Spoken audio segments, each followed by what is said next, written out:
El sol se hundía lentamente tras las colinas de Canaán, tiñendo el horizonte de un rojo profundo, casi como si el cielo mismo sangrara por las heridas de un pueblo devastado. Era el año 1191 a.C., y sobre la tierra prometida se cernía una sombra que no provenía de las nubes, sino de algo mucho más terrible: el abandono. Israel había olvidado a su Dios, había dado la espalda a aquel que les había sacado de Egipto con mano poderosa, y ahora, en el silencio de sus noches, pagaban el precio de su desobediencia. Los altares a Baal se alzaban en cada colina, el incienso ascendía hacia dioses mudos de piedra, y mientras tanto, desde el este, una amenaza se aproximaba como una plaga de langostas dispuesta a devorarlo todo. Los madianitas habían encontrado en Israel un festín perpetuo. Cada año, cuando los campos comenzaban a dorarse con la promesa de la cosecha, cuando el trigo mecía sus espigas doradas bajo el viento cálido del verano, aparecían. Llegaban en oleadas interminables, montados sobre camellos cuyos cascos levantaban nubes de polvo que oscurecían el horizonte. No eran simplemente invasores, eran una fuerza de la naturaleza, un castigo viviente que recordaba a los israelitas, año tras año, el coste de haber abandonado el camino de sus padres. Sus tiendas cubrían los valles como una segunda noche, y donde acampaban no quedaba nada. En las aldeas de Israel, el terror se había convertido en una forma de vida. Las madres enseñaban a sus hijos a esconderse antes que a caminar. Los hombres cavaban cuevas en las montañas, excavaban refugios en los lugares más inaccesibles, porque sabían que cuando llegasen los madianitas no habría misericordia. El ganado era arrebatado, las ovejas degolladas, los bueyes robados. Los campos eran arrasados con una eficiencia brutal, dejando tras de sí únicamente tierra yerma y familias hambrientas. Durante 7 largos años, este ciclo de destrucción se había repetido sin descanso, y cada vez Israel se hundía un poco más en la desesperación. En la región de Manasés, en un pequeño pueblo llamado Ofra, vivía un hombre llamado Joás, de la familia de Abiezer. Su hacienda, que en tiempos mejores había sido próspera, ahora apenas sobrevivía. Joás había visto cómo sus vecinos perdían todo, cómo algunos habían muerto de hambre durante los inviernos más crudos, cómo otros habían abandonado sus tierras para buscar refugio en las ciudades amuralladas. Pero él se había quedado, aferrándose a la tierra de sus antepasados con la terquedad de quien no tiene otro lugar al que ir. Y en su casa, entre sus hijos, había uno que parecía llevar sobre sus hombros todo el peso del miedo de una generación entera. Gedeón era el menor de los hijos de Joás, y todo en él hablaba de inseguridad. Sus ojos, oscuros y profundos, siempre parecían buscar amenazas en cada sombra. Sus manos, curtidas por el trabajo, temblaban ligeramente cuando hablaba de los madianitas. No era cobarde en el sentido común de la palabra. Trabajaba duro, cumplía con sus obligaciones, cuidaba de su familia. Pero había en su interior una voz constante que le susurraba que no era suficiente, que nunca lo sería, que cuando llegase el momento de la verdad, fallaría como habían fallado tantos otros antes que él. Aquella tarde de verano, Gedeón se encontraba en el lugar más humillante que un agricultor israelita podía imaginar: un lagar. Los lagares estaban diseñados para pisar uvas, no para trillar trigo. Eran fosos excavados en la roca, escondidos, discretos. Pero eso era precisamente lo que Gedeón necesitaba: discreción. Porque si los madianitas descubrían que estaba procesando grano, vendrían por él. Así que allí estaba, agachado en aquel hoyo, golpeando las espigas con un palo, recogiendo los granos uno a uno, escondiéndose como un ladrón en su propia tierra. El sudor le corría por la frente mientras trabajaba, y con cada golpe del palo contra las espigas sentía crecer su vergüenza. Sus antepasados habían cruzado el Mar Rojo, habían conquistado Jericó con el sonido de sus trompetas, habían visto caer murallas y ejércitos ante el poder del Dios de Israel. Y ahora, aquí estaba él, el heredero de aquellas promesas gloriosas, escondido en un agujero, temiendo por su vida mientras intentaba salvar un puñado de trigo. ¿Qué había sido de las promesas? ¿Dónde estaba el Dios que había prometido a Abraham que su descendencia sería tan numerosa como las estrellas?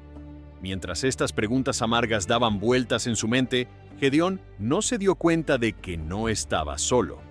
Una figura se había sentado bajo la encina que crecía junto al lagar, observándole en silencio. No había llegado por el camino, No había hecho ruido alguno. Simplemente estaba allí, como si siempre hubiera estado, esperando el momento preciso para hablar. El extraño vestía ropas que parecían tejidas con luz del atardecer, y sus ojos contenían una profundidad que no pertenecía a este mundo. En las cuevas de las montañas circundantes, cientos de familias israelitas se preparaban para otra noche de incertidumbre. Madres acunaban a niños que lloraban de hambre, ancianos tosían en la oscuridad húmeda, sus cuerpos debilitados por años de privaciones. Jóvenes guerreros que deberían haber estado protegiendo sus hogares se sentaban con la mirada perdida, derrotados antes de haber luchado. Israel se había convertido en un pueblo de refugiados en su propia tierra, y nadie, absolutamente nadie, creía que las cosas pudieran cambiar. Pero lo que ninguno de ellos sabía, lo que ni siquiera Gedeón en su lagar podía imaginar, era que aquel atardecer marcaba el principio del fin de su sufrimiento.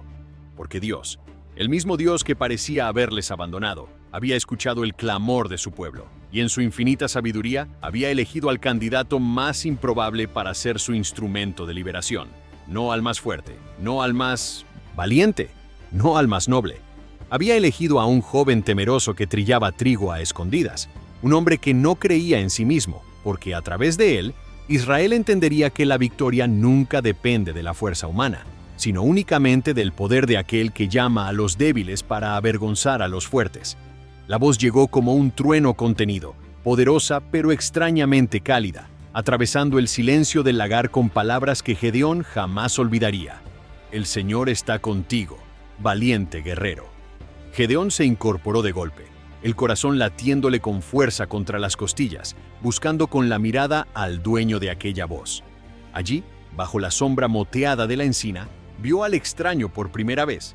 Su primera reacción no fue temor ni asombro, sino incredulidad. ¿Valiente guerrero? ¿Él que se escondía en un lagar? ¿Él que temblaba cada vez que escuchaba el rumor de los camellos madianitas en la distancia? Seguramente aquel hombre se había equivocado de persona.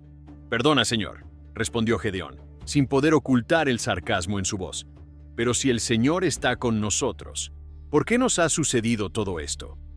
Las palabras salían de su boca cargadas de años de frustración contenida, de preguntas sin respuesta, de promesas que parecían haberse convertido en cenizas. ¿Dónde están todas sus maravillas que nos contaron nuestros padres? Nos decían que el Señor nos sacó de Egipto, pero ahora nos ha abandonado y nos ha entregado en manos de Madián. Era una acusación directa, casi blasfema, pero Gedeón ya no podía contenerse. Si este extraño iba a hablarle del Señor, entonces el Señor tendría que escuchar también sus quejas. El mensajero no se inmutó ante las palabras airadas de Gedeón. En sus ojos no había reproche, sino algo parecido a la compasión, como si entendiera perfectamente el peso que aquel joven llevaba sobre sus hombros. Se puso en pie lentamente, y Gedeón pudo notar entonces que había algo diferente en él, algo que no podía definir pero que le erizaba la piel. «Ve con esta tu fuerza», dijo el ángel, señalando directamente a Gedeón, «y salvarás a Israel de mano de los madianitas. ¿No te envío yo?» Las palabras cayeron como piedras en agua quieta, creando ondas que se expandían hacia el infinito. Gedeón retrocedió un paso, negando con la cabeza, antes incluso de procesar completamente lo que acababa de escuchar. «Señor mío, ¿con qué voy a salvar a Israel?» Su voz se había convertido casi en un susurro, y en ella había algo más que humildad. Había verdadero pánico. «Mi familia es la más pobre de Manasés, y yo soy el menor de la casa de mi padre». Era la verdad desnuda, sin adornos. No tenía ejército, no tenía recursos, no tenía experiencia militar. Era un agricultor, y ni siquiera uno próspero. La idea de que él pudiera liberar a Israel era tan absurda que casi resultaba cruel. Pero el ángel del Señor no había venido a burlarse de Gedeón. Había venido a transformarlo. «Ciertamente yo estaré contigo», respondió con una firmeza que no admitía discusión. «Y derrotarás a los madianitas como si fueran un solo hombre». Aquellas palabras contenían una promesa que trascendía la lógica humana. No importaba lo débil que fuera Gedeón, no importaba lo pequeña que fuera su familia, ni lo escasos que fueran sus recursos. Porque cuando Dios decide actuar a través de alguien, los cálculos humanos dejan de tener sentido. El mismo poder que había separado las aguas del mar estaría con aquel joven temeroso. Algo comenzó a cambiar en el interior de Gedeón en aquel momento, aunque él mismo no podía identificarlo todavía. Era como una semilla que empezaba a germinar en terreno que parecía estéril, como una chispa que prendía en madera que había estado húmeda durante demasiado tiempo. Pero la duda seguía ahí, agazapada, susurrándole que todo aquello era demasiado bueno para ser verdad. «Si he hallado gracia ante tus ojos», dijo finalmente, «dame una señal de que eres tú quien habla conmigo. Te ruego que no te marches de aquí hasta que yo vuelva y traiga mi ofrenda y la ponga delante de ti». Necesitaba pruebas, necesitaba certezas, y el ángel, conociendo la fragilidad del corazón humano, accedió a esperar. Gedeón corrió hacia su casa con una energía que no sabía que poseía. Sus manos, que antes temblaban de miedo, ahora temblaban de anticipación. Preparó un cabrito, amasó harina hasta obtener panes sin levadura, coció la carne con el cuidado de quien prepara la ofrenda más importante de su vida. No era mucho según los estándares del mundo, pero era todo lo que tenía, y lo ofrecía con un corazón que comenzaba, tímidamente, a abrirse a la esperanza. Cuando regresó al lagar con la cesta de comida, encontró al extraño exactamente donde lo había dejado, inmóvil como una estatua bajo la encina. «Toma la carne y los panes sin levadura», instruyó el ángel, «y ponlos sobre esta peña y vierte el caldo». Gedeón obedeció, colocando cuidadosamente cada elemento sobre la roca que había junto al lagar. Entonces, el ángel extendió el bastón que llevaba en la mano y tocó la carne y los panes. Lo que sucedió a continuación quedaría grabado en la memoria de Gedeón para siempre. De la roca brotó fuego, un fuego que no tenía origen natural, llamas que consumieron la ofrenda en un instante mientras el ángel desaparecía ante sus ojos. No se desvaneció gradualmente, no caminó hacia ningún lado, simplemente dejó de estar allí. El terror se apoderó de Gedeón con una fuerza abrumadora. Cayó de rodillas, cubriéndose el rostro con las manos, temblando como una hoja en la tormenta. «¡Ay, Señor Dios!», gritó. «He visto al ángel del Señor cara a cara». Según las tradiciones de su pueblo, ver a un ser celestial significaba la muerte segura. Ningún mortal podía contemplar lo divino y sobrevivir. Esperó el golpe final, el cese de su respiración, el fin de todo. Pero en lugar de muerte, lo que llegó fue una voz. La misma voz que había escuchado antes, pero ahora resonaba directamente en su corazón. «Paz a ti, no temas, no morirás». Aquella noche, Gedeón construyó un altar en el lugar exacto donde había ocurrido el encuentro. Lo llamó Yahvé Shalom, que significa «El Señor es paz», porque en medio de su mayor terror había encontrado una paz que no podía explicar. Las estrellas brillaban sobre su cabeza mientras colocaba la última piedra, y por primera vez en años, quizás por primera vez en su vida, Gedeón no sentía miedo del mañana. Algo había muerto en aquel lagar. El viejo Gedeón, el temeroso, el que se escondía. Y algo nuevo estaba naciendo, aunque todavía era demasiado frágil para reconocerlo. El camino que tenía por delante sería largo y estaría lleno de pruebas, pero ya no caminaba solo. El Dios de sus padres había hablado, y Gedeón, el menor de la casa más pobre de Manasés, había sido elegido para cambiar la historia. La luna se alzaba llena sobre Ofra cuando Gedeón recibió su primera orden directa del Señor. No fue una misión gloriosa ni una batalla épica, sino algo mucho más peligroso. Un acto de destrucción que pondría a prueba no solo su fe, sino su propia supervivencia. «Toma el toro de tu padre, el segundo toro de 7 años», habló la voz divina en la quietud de la noche, «y derriba el altar de Baal que tu padre tiene, y corta la imagen de acera que está junto a él». Las palabras atravesaron a Gedeón como un cuchillo helado. El altar de Baal no era un monumento cualquiera. Era el centro de la vida religiosa de todo el pueblo, el lugar donde su propio padre oficiaba como sacerdote pagano. Gedeón se quedó inmóvil durante lo que parecieron horas, procesando lo que se le pedía. Destruir el altar de Baal significaba declarar la guerra no solo a los dioses falsos, sino a su propia familia, a sus vecinos, a todo lo que había conocido. Los adoradores de Baal eran implacables con quienes profanaban sus lugares sagrados.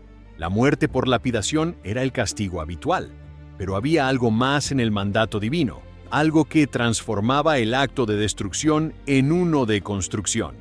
Edifica un altar al Señor tu Dios en la cumbre de este peñasco, en lugar conveniente, y tomando el segundo toro, ofrécelo en holocausto con la madera de la imagen de acera que habrás cortado.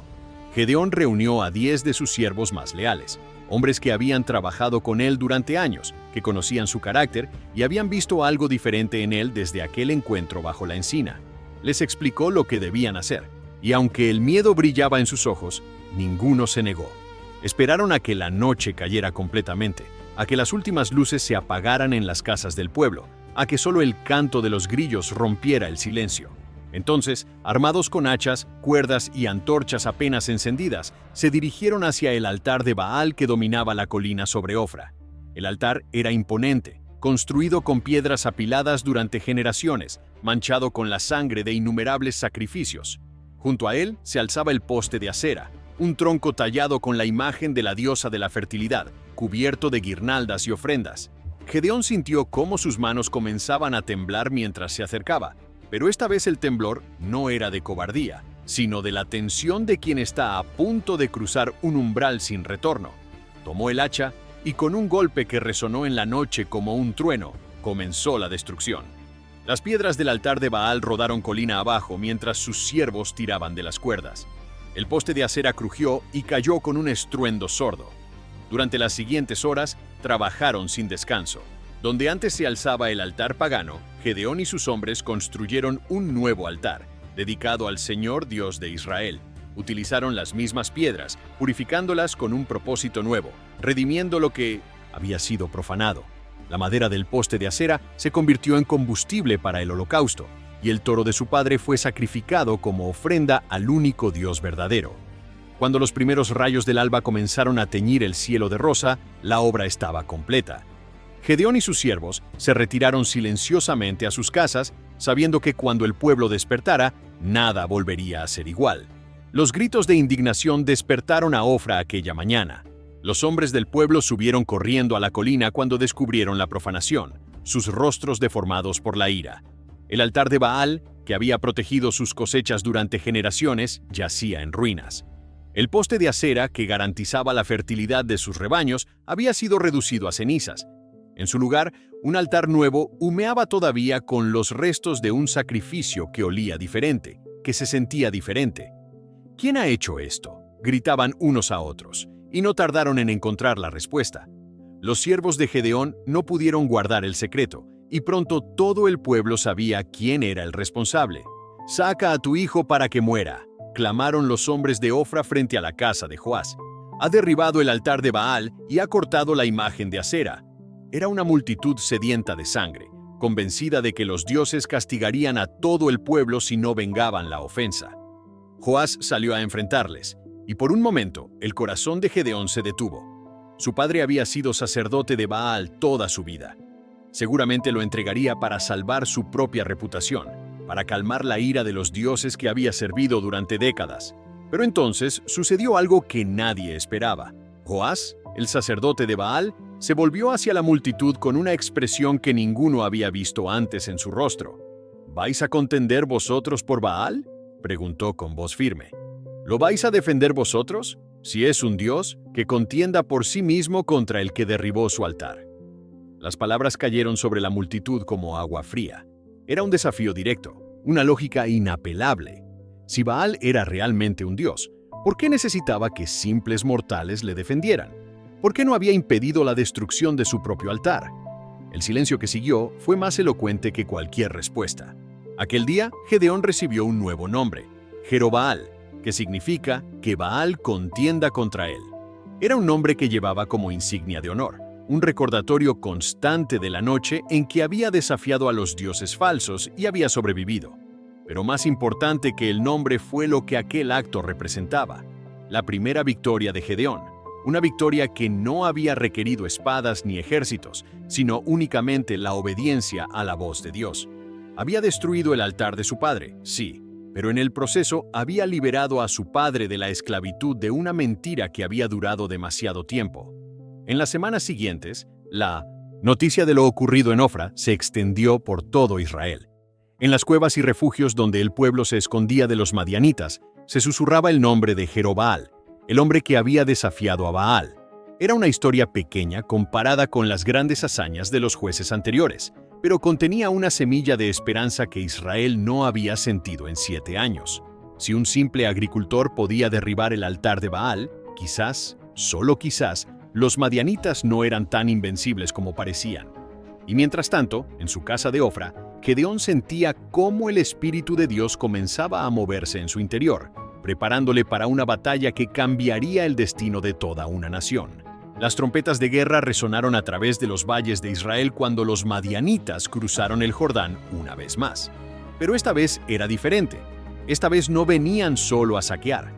Venían en una coalición masiva con los amalecitas y todos los pueblos del oriente. Una fuerza tan numerosa que los testigos juraban que cubrían la tierra como langostas.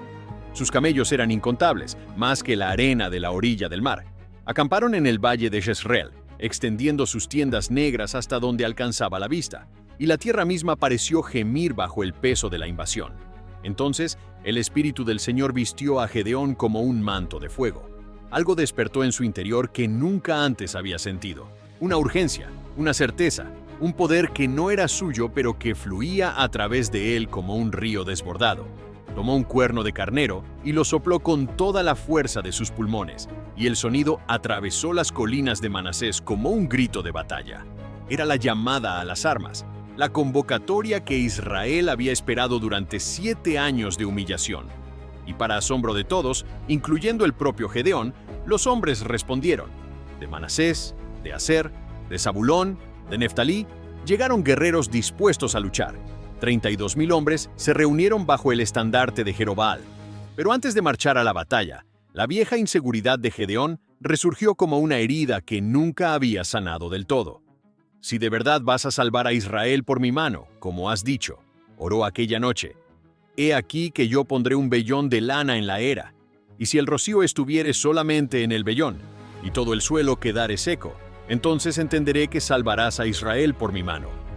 Era una petición audaz, casi irreverente, pero Dios, en su paciencia infinita, accedió. A la mañana siguiente, Gedeón exprimió el vellón y obtuvo un tazón lleno de agua, mientras la tierra alrededor permanecía completamente seca.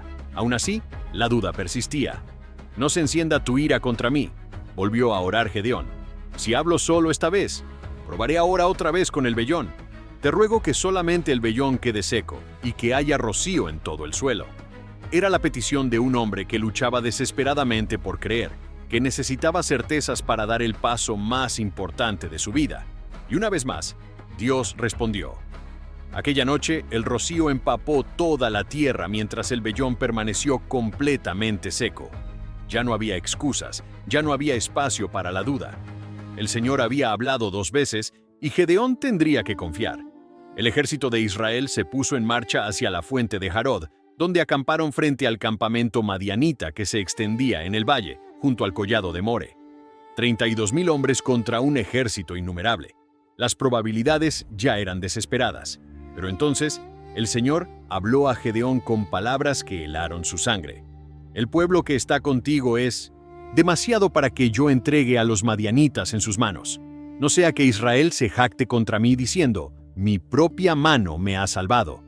La victoria, cuando llegara, debía ser tan evidentemente divina que nadie pudiera atribuirla al mérito humano. «Proclama ahora a oídos del pueblo», continuó la voz del Señor, diciendo, «el que tema y se estremezca, que regrese y se retire del monte de Galaad». Gedeón transmitió el mensaje con el corazón encogido y observó cómo 22,000 hombres daban media vuelta y se marchaban. 22,000. 2/3 de su ejército habían confesado su miedo y habían elegido la seguridad del hogar sobre el campo de batalla. Quedaban 10,000, apenas un puñado frente a la horda madianita, pero al menos eran hombres valientes, dispuestos a morir por su pueblo. «Aún es demasiado pueblo», declaró el Señor, y Gedeón sintió cómo el suelo se movía bajo sus pies. «Llévalos a las aguas y allí te los probaré». La prueba que siguió fue tan extraña como todo lo demás en aquella campaña imposible. Gedeón condujo a sus 10,000 hombres al arroyo y les ordenó beber. La mayoría se arrodilló, hundiendo sus rostros en el agua, dejando sus armas a un lado, completamente vulnerables. Pero 300 de ellos bebieron de manera diferente. Llevaron el agua a sus bocas con las manos, lamiendo como perros, manteniendo sus ojos en el horizonte, alertas incluso mientras saciaban su sed. Con estos 300 hombres que lamieron os salvaré, sentenció el Señor, y entregaré a los madianitas en tu mano. 300. Contra un ejército que se contaba por decenas de miles. Era una locura matemática, un suicidio militar según cualquier estrategia conocida. Pero Gedeón ya había aprendido que los caminos de Dios no seguían la lógica humana. Despidió al resto del ejército, quedándose únicamente con su diminuto batallón de guerreros alertas, hombres que ni siquiera mientras bebían bajaban la guardia. Aquella noche, mientras Gedeón intentaba dormir entre sus 300 guerreros, el Señor le habló una vez más. «Levántate y desciende al campamento, porque lo he entregado en tus manos. Y si tienes temor de descender, baja tú con fura tu criado al campamento». Era una concesión a la humanidad de Gedeón, una última oportunidad de fortalecer su fe antes del momento decisivo. Y Gedeón, que conocía bien sus propias debilidades, aceptó el ofrecimiento. Junto a su fiel siervo Fura, descendió silenciosamente hacia el mar de tiendas enemigas. Lo que escuchó allí cambió todo. Llegaron justo cuando un soldado madianita contaba un sueño a su compañero. «Soñé que un pan de cebada rodaba hasta el campamento de Madián, y llegó a la tienda y la golpeó de tal manera que cayó, y la trastornó de arriba a abajo, y la tienda quedó caída». Su compañero interpretó el sueño con voz temblorosa. «Esto no es otra cosa sino la espada de Gedeón, hijo de Joás, varón de Israel. Dios ha entregado en sus manos a los madianitas con todo el campamento». Gedeón escuchó aquellas palabras y cayó de rodillas, adorando en silencio. El enemigo ya estaba derrotado en sus propios corazones. El miedo que Israel había sentido durante 7 años se había trasladado al campamento madianita. La victoria estaba asegurada antes de que se desenvainara una sola espada. El plan de batalla que Gedeón diseñó aquella noche era tan poco convencional que habría sido motivo de risa en cualquier academia militar del mundo antiguo. Dividió a sus 300 hombres en 3 compañías y a cada guerrero le entregó 3 objetos: una trompeta, un cántaro vacío y una antorcha encendida. No espadas, no lanzas, no escudos, solo instrumentos de ruido, barro cocido y fuego. Las instrucciones fueron precisas. «Miradme a mí y haced como yo haga. Cuando yo llegue al extremo del campamento, haréis vosotros como yo haga. Cuando yo toque la trompeta, y todos los que están conmigo, vosotros tocaréis también las trompetas alrededor de todo el campamento y diréis: por el Señor y por Gedeón». Las 3 compañías se posicionaron silenciosamente alrededor del vasto campamento madianita, moviéndose entre las sombras como fantasmas sin hacer ruido alguno. Las antorchas estaban ocultas dentro de los cántaros, su luz contenida, esperando el momento de ser liberada. Los corazones latían con fuerza, pero ningún hombre tembló, ninguno retrocedió. Estos eran los 300 que habían sido elegidos precisamente porque permanecían alertas incluso en los momentos más ordinarios. Ahora, en el umbral de lo extraordinario, su disciplina brillaba como el acero. Era el principio de la vigilia de medianoche cuando Gedeón dio la señal. Acababan de apostarse los centinelas, ese momento de transición en que los ojos aún no se han acostumbrado a la oscuridad y los oídos todavía están adormecidos. Gedeón llevó la trompeta a sus labios y sopló con toda la fuerza de sus pulmones. Simultáneamente, estrelló el cántaro contra el suelo, liberando la antorcha que llevaba dentro. Y en aquel instante, como si fueran un solo hombre, 300 trompetas rasgaron la noche. 300 cántaros se hicieron añicos y 300 antorchas iluminaron las colinas que rodeaban el campamento. «La espada del Señor y de Gedeón», rugieron 300 voces al unísono, y el grito se multiplicó entre los valles como si fueran 30,000. Para los madianitas, arrancados del sueño por aquel estruendo apocalíptico, la escena era de pesadilla pura. Luces brillaban en todas direcciones, trompetas sonaban desde todos los flancos, gritos de guerra resonaban desde cada colina. En la confusión de la noche, la oscuridad, el terror, era imposible distinguir cuántos enemigos les rodeaban. Solo sabían una cosa: estaban atrapados. El pánico se apoderó del campamento como un incendio forestal. Los guerreros madianitas saltaban de sus lechos, agarraban sus espadas y atacaban a las primeras sombras que veían moverse. Pero en la oscuridad total, esas sombras eran sus propios compañeros.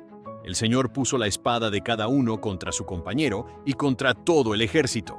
Los gritos de batalla se convirtieron en aullidos de agonía mientras los madianitas se masacraban entre sí, incapaces de distinguir amigos de enemigos, presas de un terror que anulaba toda razón. Gedeón y sus hombres no necesitaron desenvainar una sola espada. Permanecieron en sus posiciones, sosteniendo las antorchas en alto, haciendo sonar las trompetas una y otra vez, manteniendo la ilusión de un ejército inmenso que cerraba el cerco. Mientras tanto, el ejército más grande que Madián había reunido jamás se destruía a sí mismo desde dentro. Los que lograban escapar de la carnicería huían despavoridos hacia el Jordán, hacia la salvación del desierto oriental de donde habían venido. Entonces Gedeón envió mensajeros por todo el monte de Efraín. Descended al encuentro de los madianitas y tomad los vados del Jordán antes que ellos lleguen. La persecución fue implacable. Los efrateos capturaron los vados y cortaron la huida de los supervivientes. 2 príncipes de Madián, Oreb y Zeeb, fueron capturados y ejecutados, sus cabezas enviadas a Gedeón como trofeos de una victoria que ya nadie podía cuestionar. El terror que Israel había sufrido durante 7 años se había invertido en una sola noche, pero la campaña no había terminado. Los reyes de Madián, Seba y Salmuna habían escapado con 15,000 hombres, los restos de un ejército que una vez había sido innumerable. Gedeón, exhausto pero imparable, cruzó el Jordán con sus 300 guerreros y persiguió a los fugitivos hasta Carcor, donde les sorprendió cuando se creían seguros. La batalla final fue breve y decisiva. Seba y Salmuna fueron capturados con vida, y Gedeón les interrogó personalmente. ¿Cómo eran los hombres que matasteis en Tabor? Como tú, así eran ellos, respondieron los reyes. Cada uno parecía hijo de rey. Eran los hermanos de Gedeón, asesinados en una incursión anterior. La justicia finalmente había llegado. Aquella victoria transformó a Israel de manera irreversible. Madián fue tan humillado que nunca volvió a levantar cabeza contra el pueblo de Dios. La tierra tuvo paz durante 40 años mientras Gedeón vivió, 4 décadas de prosperidad que parecían un sueño después de 7 años de pesadilla. El pueblo, agradecido, le ofreció el trono. Gobierna sobre nosotros, tú, tu hijo y tu nieto. Pero Gedeón rechazó la corona con palabras que definieron su legado. No gobernaré yo sobre vosotros, ni gobernará mi hijo. El Señor gobernará sobre vosotros. La historia de Gedeón quedó grabada para siempre en la memoria de Israel como un testimonio del poder de Dios actuando a través de los débiles. Un joven temeroso que trillaba trigo a escondidas se había convertido en el libertador de su nación, no por su propia fuerza ni por su habilidad militar, sino porque había aprendido una verdad que transformaría generaciones, que la victoria pertenece al Señor y que Él elige deliberadamente a los pequeños para avergonzar a los grandes, a los asustados para derrotar a los poderosos, a los que no creen en sí mismos para demostrar que la fe verdadera no descansa en las capacidades humanas, sino en el Dios que llama a los guerreros que aún no saben que lo son.